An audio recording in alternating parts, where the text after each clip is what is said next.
Olá, ouvintes e leitores, sejam bem-vindos a mais um episódio da nossa leitura bíblica comentada no Ictus Podcast.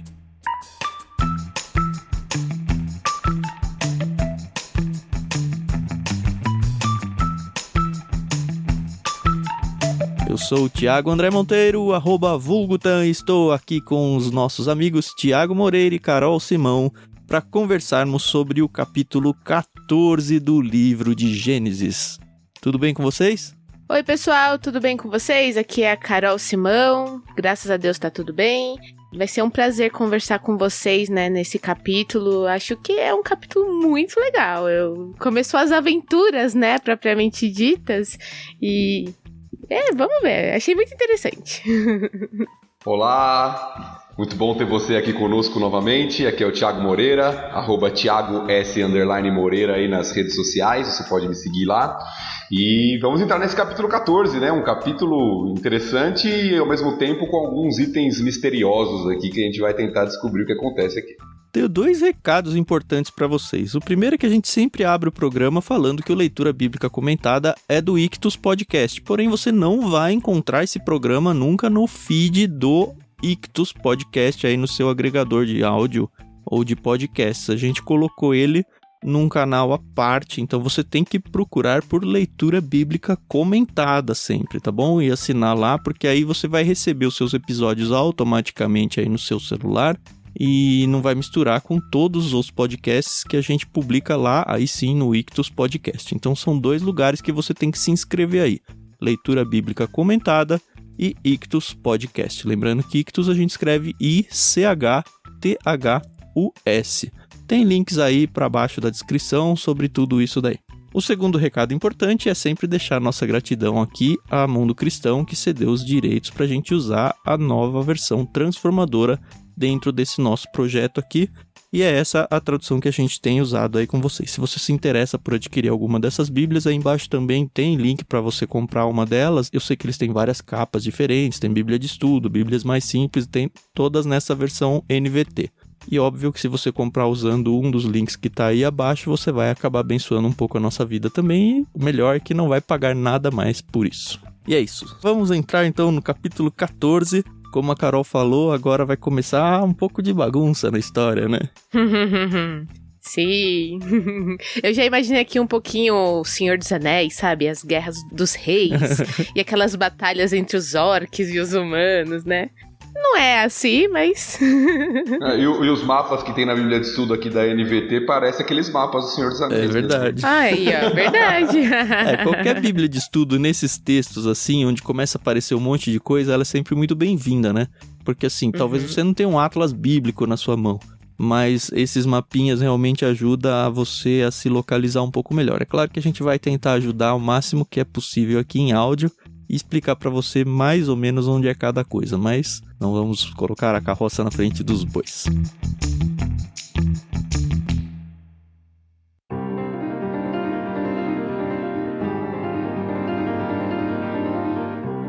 A gente vai dividir o texto de hoje em 3 partes, tá bom? A primeira a gente vai do verso 1 até o verso 11, aí a partir daí no 12 até o 16 e aí do 17 até o final. Só para contextualizar, no episódio passado a gente falou que o Ló tinha se separado do seu tio Abrão, ele foi lá para a região de Sodoma e Gomorra, e Abraão recebeu uma quase promessa, ainda a promessa vai vir no capítulo seguinte, formal pelo menos, mas Deus reafirma, volta a falar com Abraão e fala para ele: olha, essa terra toda vai ser sua, percorre ela, olha ela, mas estamos nesse ponto histórico aqui. A promessa já recebeu, o que vai ser oficializado no capítulo 15 é a aliança. A aliança, né? Isso. É. Eu vou fazer a leitura agora desse começo, então.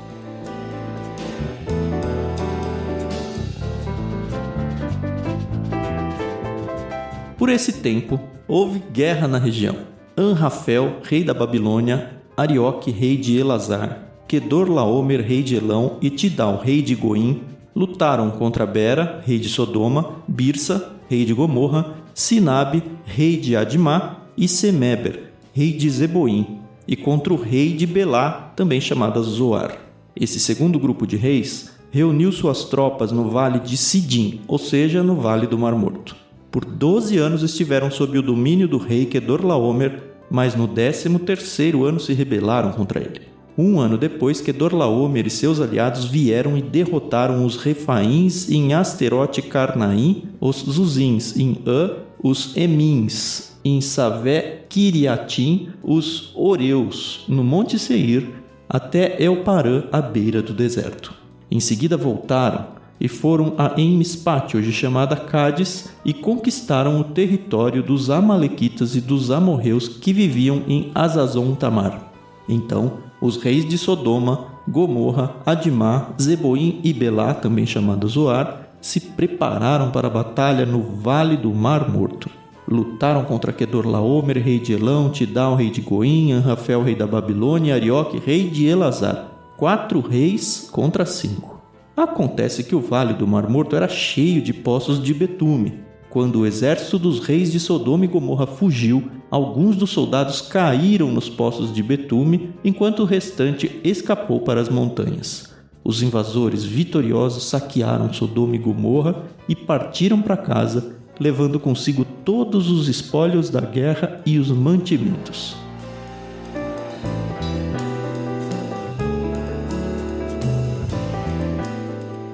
Primeiro, assim, aparecem 9 reis aqui, né?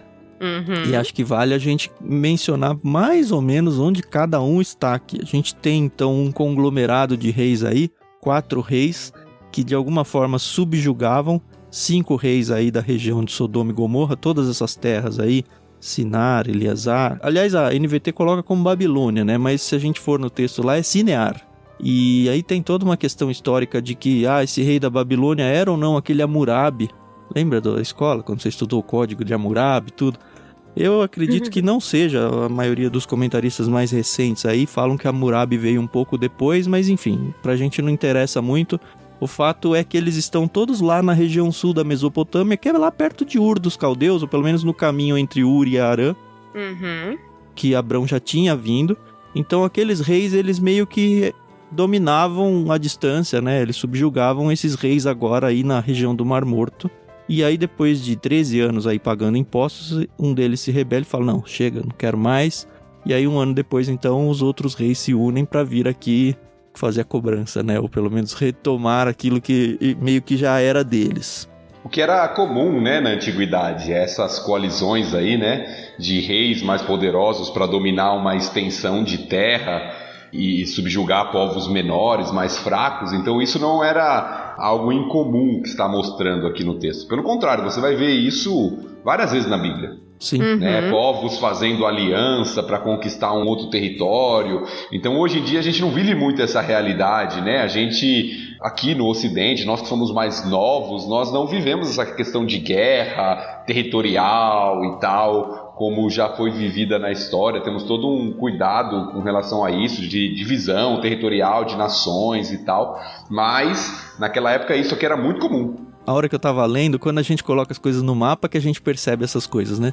A gente vai ver lá que os reinos de Judá e de Israel, eles vão ser dominados, isso bem lá na frente na Bíblia, eles vão ser dominados pela Assíria e pela Babilônia, né?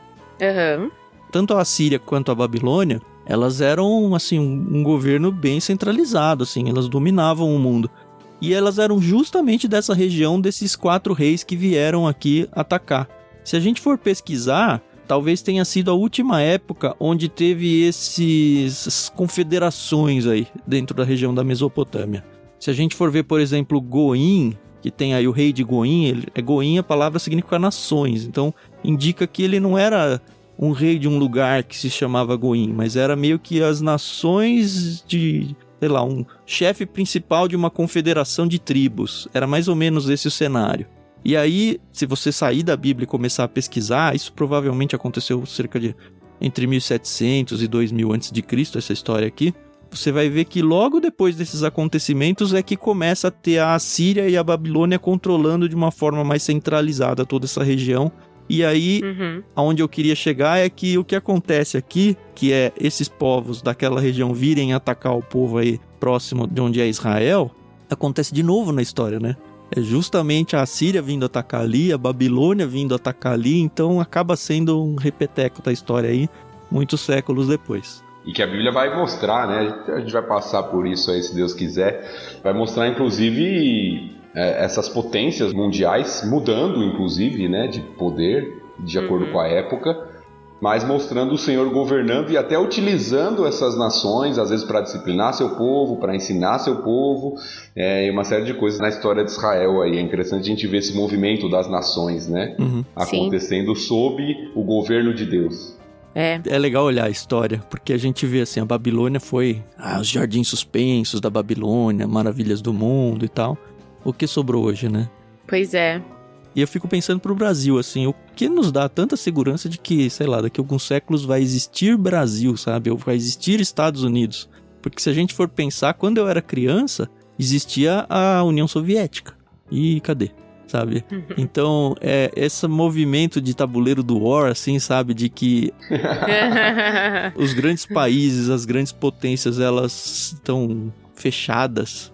Não, quem tá fechado é Deus que comanda essas peças todas e a gente tá no tabuleiro como peças prontos pra fazer a vontade dele. E como a gente vai ver no caso de Abrão aqui, a gente tá morando nessa terra aqui, mas a gente não é dessa terra, né? Num primeiro momento, quando eu comecei a ler esse texto, eu fiquei pensando, por que a gente tem que ver toda essa história, né? É que nem na escola, né? Pra que eu tenho que saber o que Cristóvão Colombo fez, sendo que eu moro aqui no Brasil, né?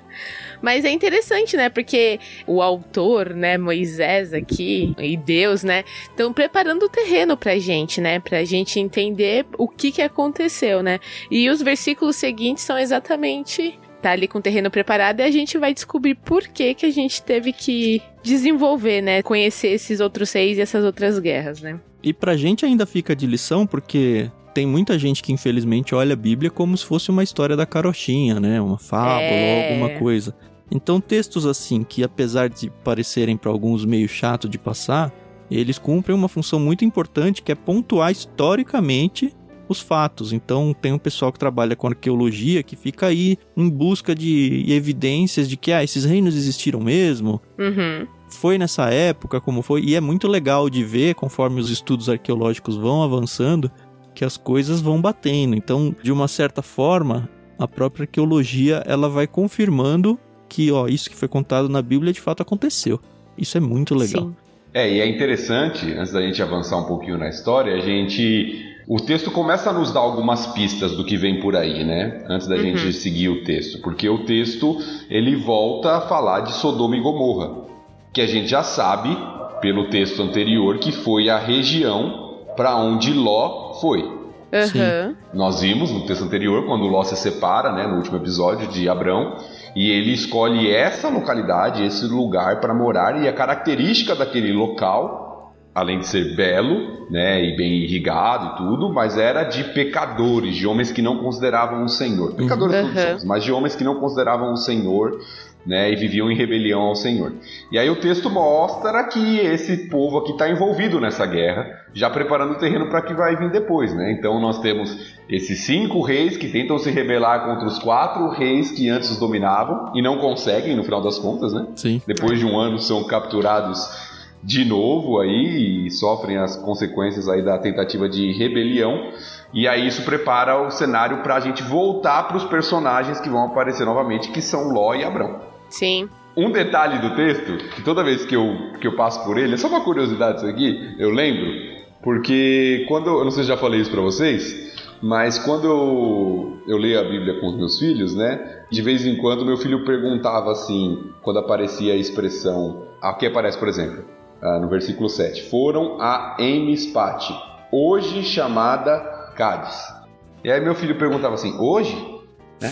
Até os dias de hoje. Não, até os dias de hoje, né? Porque a gente lê o texto e às vezes a gente esquece a perspectiva do escritor, né? E do acontecimento. O acontecimento é muitos anos antes de Moisés, está acontecendo. Moisés está escrevendo aqui, sei lá, cerca de talvez 800 anos depois desse acontecido aqui. Se a gente for tentar pensar na idade de Abraão até o escrito de Moisés, talvez 600 ou 800 anos depois. O que Moisés está mostrando, que a cidade naquela época chamava uma coisa, né? Tinha um nome, e agora chama outro nome, mas agora na época de Moisés, né? Na época que Moisés está escrevendo.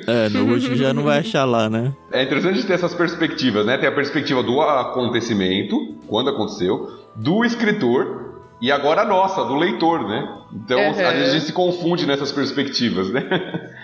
Mas é isso mesmo, eu sempre tive essa impressão também, quando a gente lia a Bíblia, assim. E, inclusive, tem coisas que até hoje estão, né, como o templo, enfim, né, a gente tem que colocar no contexto certo. Mas é interessante essa percepção, e criança é muito legal, né, você ler certas coisas, porque criança capta essas coisas que a gente nem imaginaria, né.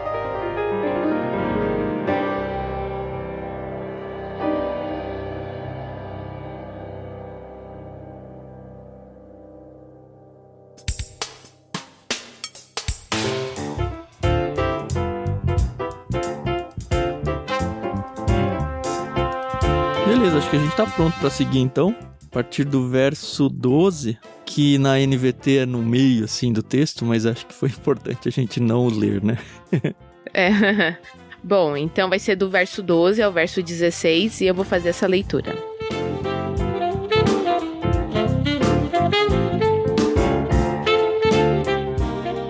Também capturaram Ló, o sobrinho de Abrão, que morava em Sodoma, e tudo que ele possuía.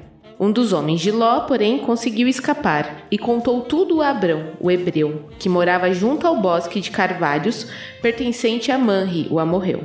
Manre e seus parentes, Escol e Aner, eram aliados de Abrão. Quando Abrão soube que seu sobrinho Ló havia sido capturado, mobilizou os 318 homens treinados que tinham nascido em sua casa. Perseguiu o exército de Quedorlaomer até alcançá-los em Dan, onde dividiu os homens em grupos e atacou durante a noite. O exército de Quedorlaomer fugiu, mas Abrão o perseguiu até Obá, ao norte de Damasco. Abrão recuperou todos os bens saqueados e trouxe de volta Ló, seu sobrinho, com todos os seus bens, as mulheres e os outros prisioneiros.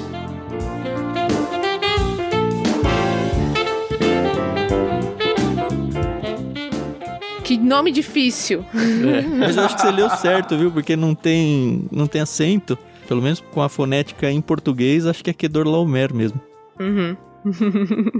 Bom, aqui a gente tem de volta aí apresentado pra gente os personagens que a gente tá acostumado lá no capítulo 13, né? Uhum. Que são Ló e Abrão. Uhum. E a história tava caminhando normal até o pessoal mexer com o Ló. É. Sim. É aquele menino folgado na escola que fala, vou chamar meu irmão mais velho, né? Verdade. Vou chamar meu tio aqui, vocês vão ver. É. Mas assim, o primeiro destaque que eu falo aqui é o hebreu, né? Que assim, na primeira leitura passa muito batida, mas é muito importante. É a primeira vez que o nome aparece na Bíblia, né? Abrão, o hebreu. Exato. Nós já tínhamos mencionado que esse termo provavelmente vem do Eber, que apareceu lá na genealogia do capítulo 11, lá 10 e 11, se eu não me engano. E aqui aparece a primeira vez o termo mesmo, né? Hebreu, como o povo começa a ser conhecido, né? O povo que descende de Abraão. Tem um comentário aqui, eu gosto muito da Wiersbe, né? Já mencionei várias vezes, vou continuar mencionando, porque, assim, das bíblias de estudo que eu tenho, ela é a mais diferentona em relação aos comentários que ela faz. Ela e a arqueológica, assim, é muito, muito diferente o propósito dela. E nesse texto aqui, eu acho que ela matou a pau, assim, quando ela menciona isso, olha. Abrão só se envolveu na guerra quando soube que Ló havia sido capturado, e então começou a agir. Abrão estava afastado, mas não isolado do mundo. Ele era independente, mas não indiferente ao que acontecia. Na verdade, ele e alguns dos líderes locais haviam formado uma aliança apenas para essas emergências, conforme o verso 13. Ele era conhecido como Abrão o Hebreu, que significa o estranho, a pessoa que não tem lugar seguro na sociedade. Era isso que o termo realmente significava, tá? Até pejorativamente às vezes. Ele não era Abrão o cruel. Era um estrangeiro e peregrino na terra. Mas isso não era desculpa para se omitir. Ele estava praticando o que Jesus mais tarde definiria como a atitude de estar no mundo sem ser do mundo. Putz, matou a pau, cara. Muito legal. Assim, ó, de uma coisinha boba dessa, assim, do significado da palavra e do que poderia ser a fama dele e não era. Ele constrói tudo isso em casa, né? E é muito legal. E eu acho muito interessante como o texto nos surpreende ao falar sobre Abrão, né? Porque quem é Abrão até aqui? Abrão é um homem que saiu da sua terra com bois, né, rebanhos e tal, mas até agora Abrão é um peregrino, um homem do campo, um homem que cuida de rebanhos, que é um homem meio pacato, assim, de repente ele vira um guerreiro, Pois né, é. na história. De repente ele tem um povo lá, de repente pra gente, é lógico, mas nos apresenta uma outra faceta de Abrão aqui, né, alguém que era um homem, como disse aí o comentário, não se envolvia na guerra e tal, mas que quando era necessário, inclusive para proteger o seu sobrinho ali, ele se envolveu isso para resgatá-lo. Abrão surge como um resgatador aqui de Ló, né? E de novo a gente pode olhar para isso e pensar, olha, o Abrão podia estar talvez ressentido com o Ló, pelo fato do Ló ter escolhido. Ou com aquele sentimento de, o Ló quis ir embora, por mais que ele não esteja preocupado com a terra que ele escolheu, se vira agora, sabe? Você não escolheu ir lá pra Sodoma e Gomorra, que todo mundo sabia que era mal? Agora é consequência dos seus atos. Eu não tenho mais nada a ver com você, lavo as minhas mãos. Só que não, né? Ele continua... Não, é o meu sobrinho Ló e assim, ele foi morar num lugar ruim, ele fez as escolhas erradas. Se a gente for fazer aplicação aí pra pessoas que eram da nossa igreja local, por exemplo, e caíram e tudo mais, é uma grande lição pra gente saber, poxa, como é que a gente tem que lidar com essas pessoas, sabe? Será que a gente tem que abandoná-las pro mundo e falar, não, é consequência dos atos dela, deixa que ela sofra? Ou a gente ainda tem que continuar se preocupando com ela, orando por ela e agindo por ela quando for necessário? Eu acho que de fato é uma grande lição, porque a gente tem muito essa tendência, né? De a pessoa, a decisão que ela tomou, ela tá colhendo as consequências da decisão que ela tomou. Principalmente quando a decisão que ela tomou agride a nós, né? Que foi o caso aí com Ló, né? De uma certa forma. E o mais interessante é que Abrão, ele tinha tanta força, né? Que rapidinho ele conseguiu mobilizar mais de 300 homens, né? E você não vê em nenhum momento o pessoal falando, mas Abrão, a gente não vai lá brigar pelo teu sobrinho que te tratou mal, né? Pelo contrário, né? O pessoal vai ali e é muito legal, porque o pessoal confiava nele, né? E ele, obviamente, confiava em Deus. E a região atacada nem foi a região do Abrão, né? Porque o Abrão tava ali mais pra meiuca ali de Israel, e a região atacada foi a parte sul, não só de Abrão, mas desses aliados dele aqui também. Mesmo assim, eles vão lá, não, vamos lá defender. E nós vemos que Abrão era alguém que estava preparado para isso, né? Porque o texto mostra que eram 318 homens treinados que tinham nascido em sua casa. Então, não foi um negócio assim, poxa, aconteceu e agora o que eu vou fazer? Parece que eles já estavam preparados para isso, né? Como um peregrino pela terra, eu acho que até por isso ele conseguia peregrinar, porque senão ele poderia ser, de alguma forma, atacado facilmente por pessoas. Ele tinha ali uma proteção, né? Tinha seus guarda-costas ali, né? E aí nós vemos isso e vemos a coragem, né? A fé de Abraão, né? De Abrão, que como a gente viu no episódio anterior, né? Do capítulo 13, que Abraão estava disposto a abrir mão, né, falar, pode escolher você, porque Deus me prometeu e ele vai cumprir, aqui da mesma forma. Não vou ter medo de ir contra esses 4 reis, que aparentemente eram reis poderosos, né, conseguiram subjugar outros 5 reis, e foi, e capturou, e venceu, e trouxe seu sobrinho de volta. E ele não foi ali na esquina, né? Se a gente for olhar, a gente olha pro mapa pequenininho e fala, beleza, subiu a rua aqui, né? Mas a perseguição dele, que o texto diz lá que acabou no norte de Damasco, né, no final do verso 15, a distância percorrida pelo grupo aí do Abrão, em torno de 240 quilômetros, cara. De perseguição. Cara, 240 quilômetros vai longe, viu? Vai longe pra caramba. Verdade. E não vai de carro, né? Pois é. Tem um detalhezinho aqui que não é muito o propósito da nossa conversa aqui, mas eu aprendi isso no seminário e eu falei, vou trazer essa informação que pode ser importante para alguém. No verso 14 menciona a cidade de Dan. Só que Dan era uma cidade que vai ser fundada nos tempos lá dos juízes. Isso aí tem Juízes 18, 29, se você quiser olhar para sua Bíblia lá. Menciona a criação de Dan, inclusive menciona o seu nome anterior, que era Laís. E aí dá pra pensar, mas que raios Dan tá fazendo aqui, sabe? Nem durante a vida de Moisés Dan existiu. são coisas que alguém pode falar, não, ó, tá vendo? A Bíblia tá errada. Ou, o texto bíblico não foi escrito por Moisés, nada. Foi escrito por alguém muito posterior. Olha aqui a prova. Tem dano, texto e dano não existia. Mas não, a gente sabe que os textos manuscritos que chegaram até nós, nenhum deles é o original mesmo, escrito ali pela pena do Moisés ou dos autores da Bíblia. Eles são cópias da cópia, são muito bem documentados, tem uma área toda de estudo em cima dessa parte da Bíblia, e o que mais se defende é a ideia de que, olha, um editor posterior, um revisor de texto, um copista, ele simplesmente atualizou o nome da região para que os leitores de sua época pudessem entender de que região que estava sendo dito. Uhum. O que não tira em nada a inspiração do texto, é simplesmente uma atualização mesmo de nome de locais, ou até de algumas partes, né? Por exemplo, a gente sabe quem escreveu o Pentateuco foi Moisés. Uhum. Porém, lá no finalzinho de Deuteronômio, narra a morte de Moisés. Foi Moisés que escreveu algo sobre a morte dele? Não, provavelmente não, né? Provavelmente foi Josué que fez o fechamento ali do livro do Pentateuco relatando a morte de Moisés e fechando aquele relato. Um exemplo dos nossos dias, a gente abriu a leitura de hoje mencionando que o Anrafel é rei da Babilônia, mas o texto diz rei de Sinear. Só que para quem tá lendo é muito mais fácil, a Babilônia. Por quê? Porque a Babilônia vai aparecer várias vezes na Bíblia, a gente meio que sabe mais ou menos onde é. Então é uma atualização para nós nos dias de hoje, entendermos que, Sinear é a Babilônia, tá bom? É mais ou menos isso que aconteceu, só que muito tempo atrás. Uhum. Lembrando que Dan é um dos filhos de Jacó. Isso. Que vão se tornar as 12 tribos de Israel e depois deu origem ao nome da cidade. Isso. Enfim, fica de parênteses aí, a gente não vai ficar trazendo muito dessas informações, mas como eu lembrei dessa quando eu tava lendo, eu falei, vou levar pra eles lá. Uhum.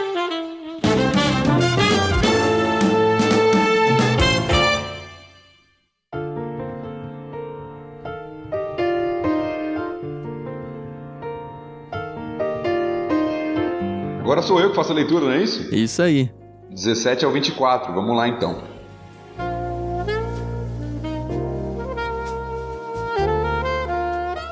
Depois que Abrão regressou vitorioso do conflito com Quedorlaomer e todos os seus aliados, o rei de Sodoma saiu ao seu encontro no Vale de Savé, conhecido como Vale do Rei. Melquisedeque, rei de Salém e sacerdote do Deus Altíssimo, trouxe pão e vinho e abençoou Abraão, dizendo: Bendito seja Abrão pelo Deus Altíssimo, Criador dos céus e da terra, e bendito seja o Deus Altíssimo que derrotou seus inimigos por você. Então Abrão entregou a Melquisedeque 1/10 de todos os bens que havia recuperado. O rei de Sodoma disse a Abrão: Devolva-me apenas as pessoas que foram capturadas. Fique com os bens que você recuperou. Abrão respondeu ao rei de Sodoma: Juro solenemente diante do Senhor, o Deus Altíssimo, Criador dos céus e da terra, que não ficarei com coisa alguma do que é seu, nem sequer um fio ou uma correia de sandália. Do contrário, o rei poderia dizer: Fui eu que enriqueci Abraão. Aceito apenas aquilo que meus jovens guerreiros comeram, e peço que dê uma parte justa dos bens a Aner, Escol e Manre, meus aliados.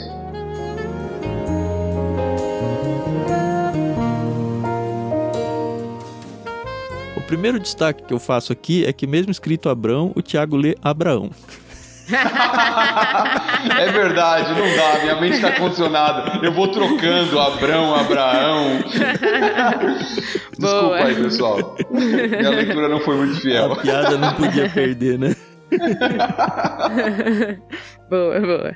Eu tenho só uma observação a fazer, que eu sempre acho muito bonito, quando dentro da Bíblia a gente tem essas narrativas onde o povo de Deus ele é vitorioso em alguma batalha, em alguma situação, e aí o outro povo vai e reconhece o poder de Deus. Eu acho isso fantástico, porque lá no fundo, todo mundo sabe que é Deus.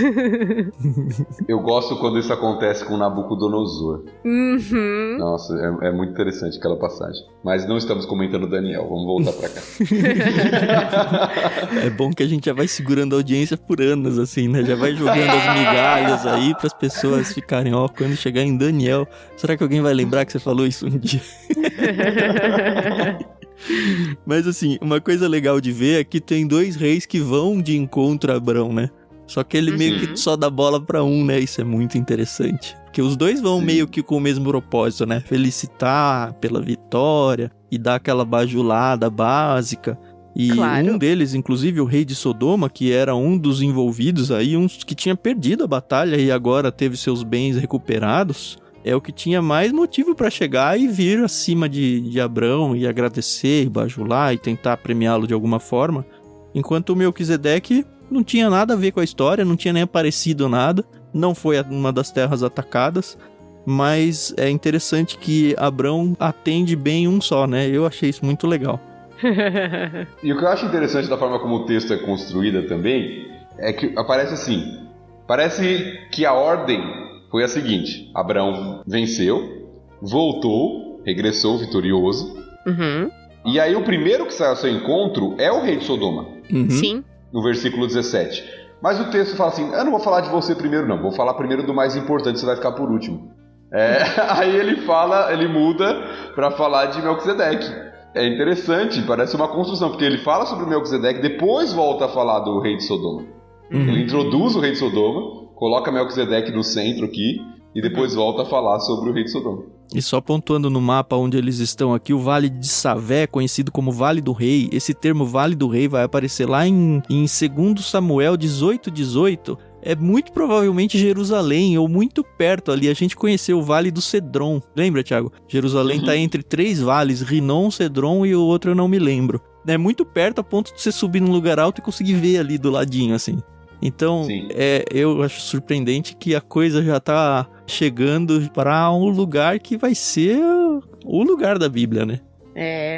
Eu só ia fazer um comentário que, poxa, o rei de Sodoma presenciou, né, uma vitória de um servo de Deus. Ele podia ter falado, deixa eu mudar aqui a forma como o regimento da minha cidade, do meu país é levado, né? Mas não, né? A gente vê que ele conhecia a Deus, no sentido de que ele viu aqui um servo de Deus agindo, né? Sendo vitorioso, e mesmo assim a gente vê que Sodoma e Gomorra eram cidades muito perversas, né? E é interessante isso que o Thiago falou, porque aparece-nos a figura de Melquisedeque, que é rei de Salém.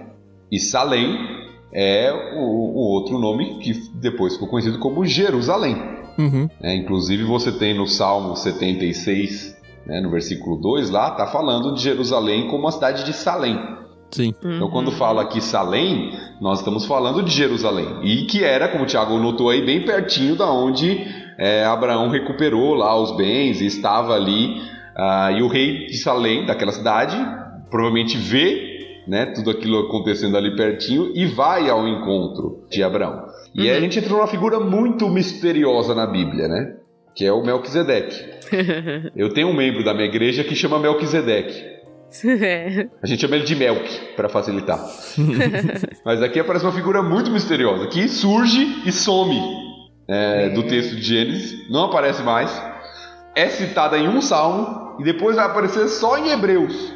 É o que a gente mais sabe sobre Melquisedeque, tá em Hebreus, não tá aqui. O que é interessante de pensar, né? Porque Hebreus é Novo Testamento e quanto de informação sobrou desse personagem extra-bíblia, né? A ponto de conseguir construir uma teologia lá em... assim, ele ser a base para a construção de uma teologia lá em Hebreus, dado que a gente quase não tem informação dele na fonte original, que seria o Antigo Testamento, para quem estava compondo esse Novo Testamento. Eu achei isso fantástico. Esse Melquisedeque é rei justo, né? Ou rei de justiça.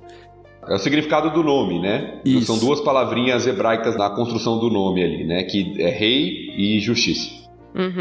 E aí vai aparecer pela primeira vez a história do dízimo, né? E Sim. Abrão como que reconhecendo Melquisedeque como alguém superior a ele. E aí a gente poderia entrar, a gente até discutiu antes de começar a gravação, se a gente ia ou não entrar lá em Hebreus e meio que explicar um pouco mais aqui. Mas eu acho que é muito queimar a largada. Mas é muito claro aqui que o fato de Abrão se colocar diante de Melquisedeque e dar 1/10 de tudo aquilo que ele conquistou aí, mostra que ele se coloca abaixo de Melquisedeque. E aí tem todos os desdobramentos teológicos disso que acho que não é hora de entrar mesmo. Sim, mas é interessante de notar algumas coisas, mesmo entrando em Hebreus aqui, algumas coisas que o texto de Gênesis nos mostra. Porque esse homem, além de ser rei, ele era sacerdote. Isso é importante, né? Lembrando da figura do sacerdote, que ainda vai ser desenvolvida em Israel, ainda não temos isso, vai ser desenvolvida a ideia do sacerdote, mas o sacerdote era aquele que tinha aquele aspecto religioso, de culto a Deus. Sim. Então esse homem era um rei e sacerdote. Isso é importante, até por aquilo que Melquisedeque vai servir de símbolo, né? De figura do rei sacerdote que virá, né? Que é Jesus. E fala que ele é sacerdote do Deus Altíssimo. El Elyon, né, literalmente aqui, que depois vai ser repetido por Abraão, inclusive essa expressão no mesmo texto aqui. Então, aparentemente, esse rei de Salém, mesmo vivendo num território cananita, né, porque Jerusalém aqui pertencia aos cananeus ainda, a gente conhece sempre Jerusalém como a capital de Israel, mas pertencia aos cananeus na época, conhecia o Deus verdadeiro. Eu tenho dúvidas, Thiago. É mesmo? Por causa das pesquisas, é muito legal de fazer esse negócio, porque a gente pesquisa. Porque, assim, eu encontrei 2 linhas de comentários e eu não tenho, assim, cacife nenhum pra falar se é um ou outro. Mas eu vou apresentar a tese aqui, e aí, assim, fica a informação, cada um faz o que quiser com ela, tá bom? Esse termo El Elyon, que é Deus Altíssimo, significa ou Deus Altíssimo ou Soberano Senhor. Copiei isso daqui de um lugar, tá? Lá nos tempos antigos, a deidade cananeia principal era chamada de Altíssimo, Senhor do céu e Criador da terra. Talvez Melquisedeque fosse um rei sacerdote cananeu desse Deus Altíssimo, desse El Elyon, que era o normal, assim, era a deidade cananeia principal. Quando Abrão vai repetir, como você falou, lá no verso 22, ele diz: Abrão respondeu ao rei de Sodoma: juro solenemente diante do Senhor, o Deus Altíssimo, Criador dos céus e da terra. Então ele usa o Deus Altíssimo, que era do Melquisedeque, o Criador dos céus e da terra, que era do Melquisedeque, mas ele coloca esse Senhor na frente, que não foi o que o Melquisedeque falou. Então talvez ele estava falando: olha, você é sacerdote do Deus Altíssimo, só que o Deus Altíssimo é o Senhor, e aí esse Senhor é o Yahvé, ou Yeová, ou seja lá como cada um coloca. É meio que, na leitura que eu fiz, né? É meio que Abrão falando: olha, este é o Deus Altíssimo, é Yahvé e Yeová. E assim, eu acho que, assim, não sei se dá pra dizer, até porque Melquisedeque vai ser colocado lá na frente no Novo Testamento como alguém que era o sacerdote do Deus Altíssimo certo, né? Vamos dizer assim. Sim. Mas assim, eu achei muito interessante o fato de não ter o Senhor quando o Melquisedeque é apresentado, mas ter o Senhor na hora em que o Abrão identifica esse Deus. Me lembrei muito de quando Paulo vai lá no Areópago e tem lá o altar ao Deus desconhecido, e ele se apropria daquela cultura local, se aproveita daquele quase, não é um cemitério, né? Daquele local cheio de altares para tudo quanto é Deus, e tem um que é o Deus desconhecido e fala: ó, esse é o meu Deus. E ele pontua e dá o seu testemunho, mostra lá o seu evangelho ali dentro da cultura da época. Talvez o Abrão tenha feito isso aqui, e eu gostei muito disso pela falta do Senhor antes aí. Não sei, como eu disse, eu sou um leigo nesse assunto, mas gostei demais de descobrir essa informação. O Thiago só plantou a sementinha, né? Eu acho que é possível, né? A gente não tem muita informação sobre Melquisedeque. O que pra mim me dá mais confiança de entender que ele conhecia a Deus, e como ele conhecia é difícil a gente saber, né, da onde veio essa origem, se ele teve contato com a linhagem de Sem anteriormente ou não, né, e tudo isso, é o que o Novo Testamento fala sobre ele, né? Ele é visto como uma pessoa que é um sacerdote do Deus, né, verdadeiro e adora, e como até um modelo superior, inclusive, ao sacerdócio que vai vir em Israel, de Levi.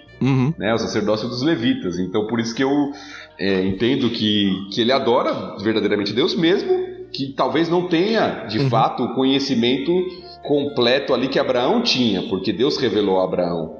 E é interessante o nome, né, de Senhor sendo usado aqui, né, porque isso vai ser mostrado para Moisés lá em Êxodo, né, o nome, né, para Moisés, mas Abraão de alguma forma já conhecia e usa o nome aqui com as semelhanças, né, do que é dito de Melquisedeque, né, sacerdote de Deus Altíssimo. E como o Thiago falou, a bênção de Melquisedeque sobre Abrão é: bendito seja Abrão pelo Deus Altíssimo, Criador dos céus e da terra.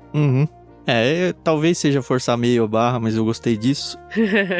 Tanto que se a gente for olhar o todo da Bíblia, é muito claro que Melquisedeque é um tipo de Cristo aqui, né? Já é uma prévia do que Cristo seria como rei e sacerdote, cumprindo seu papel de abandono da lei judaica. E aí tem todo o desdobramento que a gente vai ver isso um dia em Hebreus. Eu acho que a gente mencionou, se você quiser ler um pouco, tá tudo em Hebreus 7, tá? E aí lidar com esse texto. Eu só vou ler Salmo 110:4, que é o outro texto que aparece o Melquisedeque na história, né? O Senhor jurou e não voltará atrás. Você é sacerdote para sempre, segundo a ordem de Melquisedeque. E esse salmo é um daqueles salmos messiânicos, é um daqueles salmos que profetiza sobre Cristo que viria, né? Uhum. Então esse você é sacerdote para sempre, ele tá mencionando Cristo que viria aqui. É um salmo belíssimo, que também o dia a gente vai chegar nele. Mas é isso, assim. Eu acho que tem algumas pessoas que até colocam o Melquisedeque como uma encarnação aqui, uma demonstração de Cristo mesmo, mas acho que é forçar demais. Eu também acho. Alguns colocam o Melquisedeque como uma cristofania, como é dito, né? Uma aparição de Cristo no Antigo Testamento, antes da encarnação. Mas eu acho que ele era um rei mesmo, rei de Jerusalém ali, Salém, como era conhecido na época, e que era rei e sacerdote, né? É interessante porque tem 2 jogos de palavra aqui, né, no nome de Melquisedeque. A gente não citou isso, a gente só falou do rei de justiça. Mas ele também é dito em Hebreus, lá em Hebreus 7, depois se você quiser ler, como o rei de paz. Porque Salém vem da palavra Shalom, que é paz. E aí nós temos essa junção aí de rei de justiça e rei de paz. E muitos fazem, inclusive, essa analogia com Cristo, né? Como o rei de justiça, o príncipe da paz que viria.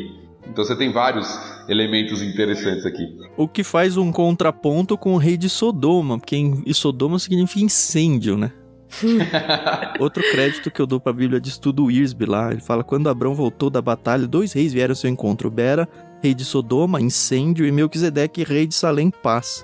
Bera ofereceu a Abrão todos os despojos em troca das pessoas, enquanto Melquisedeque lhe deu pão e vinho. Abrão rejeitou a oferta de Bera, mas aceitou o pão e o vinho de Melquisedeque, entregando-lhe os dízimos dos despojos que capturara. Melquisedeque significa rei de justiça e Salém significa paz. É interessante isso, porque de alguma forma o Abrão sabia o rei que ele deveria se humilhar, né? Mas ter suas alianças, né? Ter suas alianças, num certo sentido, prestar humilhar, honra, sim, né? Honrar, isso. O rei que ele deveria honrar e o rei que ele deveria ignorar, né? Porque assim, o rei, como a Carol falou, ele não mudou o jeito de ser lá de Sodoma. Ele representava aquilo que Sodoma representava para sua sociedade da época. E isso já é dado pelo texto no capítulo anterior, quando Ló decide ir para lá e o texto já revela, Sodoma e Gomorra eram totalmente ímpias. Sim. Então, meio que Abrão falou: não quero nada com vocês. Eu vim aqui por causa do meu servo Ló. Se você me der alguma coisa, as pessoas vão dizer que a gente tem algum acordo, algum conluio aqui, e eu não quero ter nenhum envolvimento com vocês, não faço parte, não compactuo com nada do que vocês estão fazendo aí. Quero sair com as minhas mãos limpas, pego só o que é justo, que é o que as pessoas aqui consumiram durante a peleja aqui, e é isso. E é muito interessante essa expressão de Abrão, né? Porque no versículo 22 ele diz: eu juro solenemente diante do Senhor, o Deus Altíssimo, Criador dos céus e da terra. Aí lembrando lá o que a gente já falou, né? A mesma palavra, né? O Deus Altíssimo, Criador dos céus e da terra, que o Melquisedeque tinha dito: que não ficarei com coisa alguma do que é seu, nem sequer um fio ou uma correia de sandália. Do contrário, o rei poderia dizer: fui eu que enriqueci Abrão. Fui eu que enriqueci Abrão. E aí o que ele aceita? O que os guerreiros comeram e o que é devido aos seus aliados, né? Aner, Escol e Manre. Mas ele mesmo não fica com nada. E isso mostra uma confiança tão grande de Abrão na promessa que Deus tinha feito para ele, que ele não quer ficar conhecido tanto diante dos seus aliados quanto diante dos reis de Sodoma e outros da região como alguém que foi enriquecido por causa do rei de Sodoma, mas como alguém que foi enriquecido pelo Deus Altíssimo, alguém que foi abençoado pelo Senhor. Foi o Senhor que tinha dado a promessa para ele de que abençoaria. E é interessante que isso mostra o contraste com o que o Melquisedeque falou no versículo 20, quando ele diz: bendito seja o Deus Altíssimo que derrotou seus inimigos por você. Melquisedeque reconhece: quem derrota e quem prospera e quem dá o que é necessário é Deus. E Abraão também reconhece isso: não, eu não quero nada de você, porque quem vai me dar o que prometeu é o Senhor, o Deus Altíssimo, o Criador de tudo, aquele que tem tudo em suas mãos. Isso é muito legal, muito bonito. Uma coisa que não passou pra NVT, infelizmente, eu vou ler agora na NVI, tá? O 22. Mas Abrão respondeu ao rei de Sodoma: de mãos levantadas ao Senhor, o Deus Altíssimo, Criador dos céus e da terra, juro que não aceitarei, blá blá blá. E aqui eles colocaram juro solenemente, né? Mas esse de mãos levantadas era um ato bem comum, assim, para demonstrar que era uma promessa, assim, que era uma aliança que ele estava fazendo com Deus. E, infelizmente, a tradução aqui optou só pelo juro solenemente. E assim, Abrão também corta qualquer vínculo, né, de, eu te ajudei lá atrás, você agora tem que me ajudar aqui na frente, né?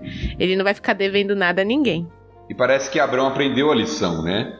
A gente tinha até mencionado no capítulo 12, quando ele vai para o Egito, que ele até ganhou posses lá no Egito, né? Mas a gente viu como algumas dessas posses se tornaram problema para ele posteriormente.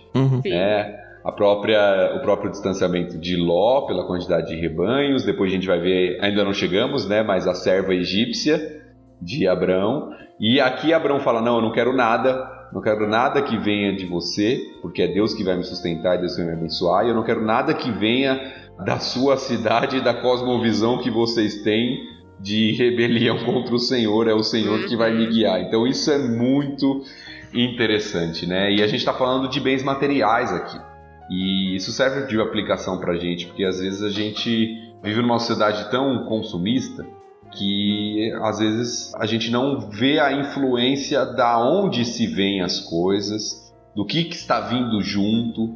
Então Abraão ele não aceita, ele fala, não, é o Senhor que vai cumprir, é o Senhor que vai me sustentar. E às vezes a gente vê pessoas tomando decisões que vão ser ruins espiritualmente, mas porque financeiramente vão ser boas. E isso é uma lição pra gente também que o texto mostra aqui. Da mesma forma que a vitória foi creditada a Deus, né? Sim. E pensando financeiramente, né, entre aspas, Abrão mais perdeu do que ganhou. Ah, com certeza. Não menciona, mas com certeza feridos, talvez mortos aí dentro da tribo dele, aí do clã dele. E além disso, ele deu o dízimo, ou seja, ele deu 10% para Melquisedeque. Ele deu 10% de suas posses. E quando o outro rei chega e fala, não, tô aqui, fica com o que você quiser, ele fala, não, eu não quero. É o Senhor. Então você vê que não era um homem ganancioso, né, preocupado com o lucro, que faz até um contraste com Ló no capítulo anterior, né, que escolheu a região, né, que tinha mais riqueza para morar. Abrão não. Abrão é alguém que parece que está aqui nesse ponto, pelo menos, a gente vai ver outras falhas dele no futuro, mas confiando plenamente que é o Senhor que sustenta e vai cumprir sua promessa com ele. E continua sustentando, graças a Deus. Amém.